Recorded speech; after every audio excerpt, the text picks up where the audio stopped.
Hari ini dengan kasih karunia Tuhan kita akan menguraikan pesan yang dibawakan oleh para malaikat Tuhan di Lukas 2 ayat 14. Perikop ini tentang para gembala yang sedang menjaga domba-domba mereka di malam hari. Dan tiba-tiba para malaikat Tuhan muncul di hadapan mereka. Munculnya malaikat Tuhan bukanlah suatu hal yang aneh jika memang ada pesan penting yang harus disampaikan. Di ayat 10 malaikat itu berkata, "Janganlah takut, sebab sesungguhnya aku memberitakan kepadamu kesukaan besar untuk seluruh bangsa. Hari ini telah lahir bagimu juru selamat, yaitu Kristus Tuhan di kota Daud.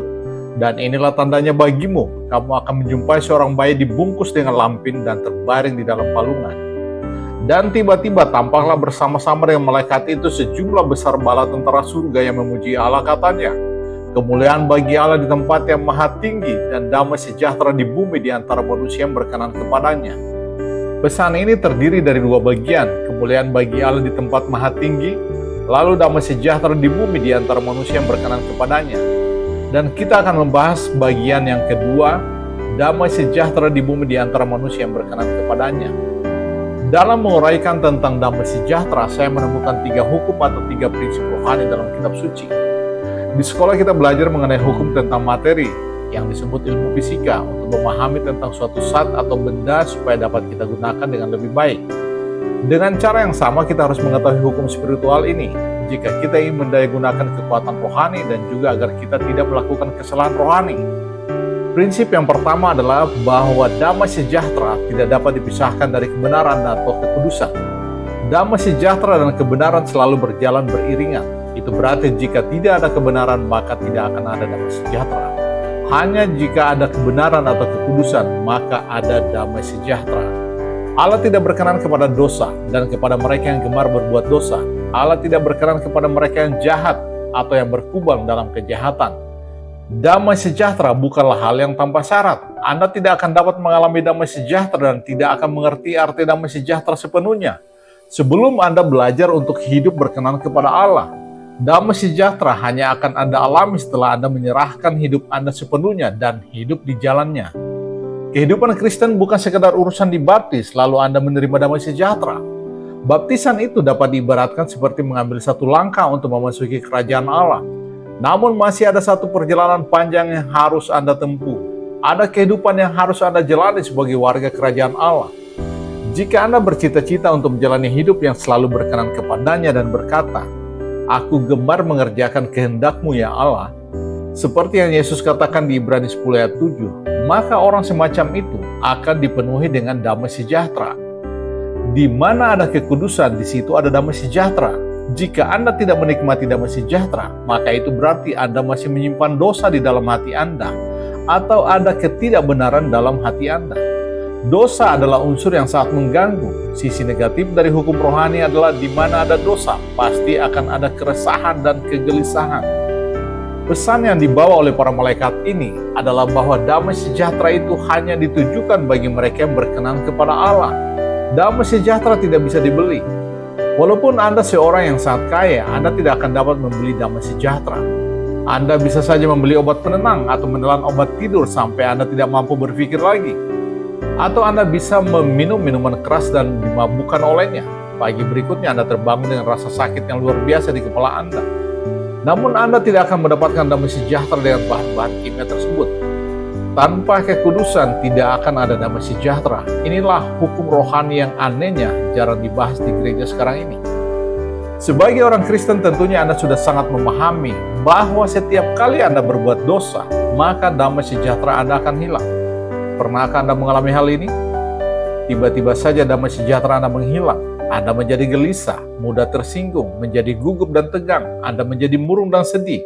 Malahan kejiwaan Anda terganggu di saat Anda meninggalkan kekudusan dan kebenaran. Setelah Anda menyadari kesalahan Anda dan meminta ampun kepada Tuhan dan mengembalikan kekudusan dan kebenaran dalam hidup Anda, dengan segera damai sejahtera Allah membanjiri hidup Anda. Anda tidak memerlukan obat penenang, alkohol, atau segala macam tongkat penopang. Dalam 2 Timotius 2 ayat 22, ayat ini khusus ditujukan kepada orang-orang muda. Karena adanya beberapa dorongan alamiah, mereka bertindak ceroboh dan akibatnya mereka kehilangan damai sejahtera. Sebagai contoh di ayat 22, sebab itu jauhilah nafsu orang muda, kejarlah keadilan atau kebenaran, kesetiaan, kasih, dan damai. Perhatikan sekali lagi, di sini ada kesatuan antara kebenaran yang berada di awal daftar dan damai yang berada di akhir daftar. Dari 4 kebajikan itu, Anda lihat bagaimana keduanya selalu berkaitan, kebenaran dan damai sejahtera. Ayat itu dilanjutkan dengan bersama-sama dengan mereka yang berseru kepada Tuhan dengan hati yang murni. Jika kita tidak mengerti apa itu kebenaran, maka Paulus menjelaskannya bagi kita sebagai hati yang murni. Ini sudah cukup gamblang. Kebenaran yang Paulus sampaikan di sini adalah kebenaran dari hati yang murni. Berbahagialah mereka yang berhati suci, karena mereka akan melihat Allah. Tanpa kekudusan, tak seorang pun bisa melihat Allah. Orang yang berhati suci lah yang akan melihat Allah. Satu lagi contoh di 2 Petrus 3 ayat 14 yang juga berbicara tentang damai sejahtera. Sebab itu saudara-saudaraku yang kekasih, sambil menentukan semuanya ini, yaitu langit yang baru dan bumi yang baru, kamu harus berusaha supaya kamu kedapatan tak bercacat dan tak bernoda di hadapannya dalam perdamaian dengan Dia. Saat Anda tanpa cacat dan noda, berhati murni mengasihi kebenaran, maka Anda akan mendapatkan damai sejahtera.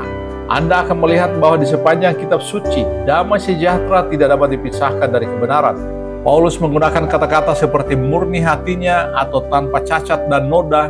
Semua itu adalah suatu ungkapan dari kebenaran atau kekudusan. Dia memakai ungkapan-ungkapan yang berbeda itu supaya kita tidak berusaha untuk memakai penjelasan teologis untuk mengaburkan makna kebenaran ini.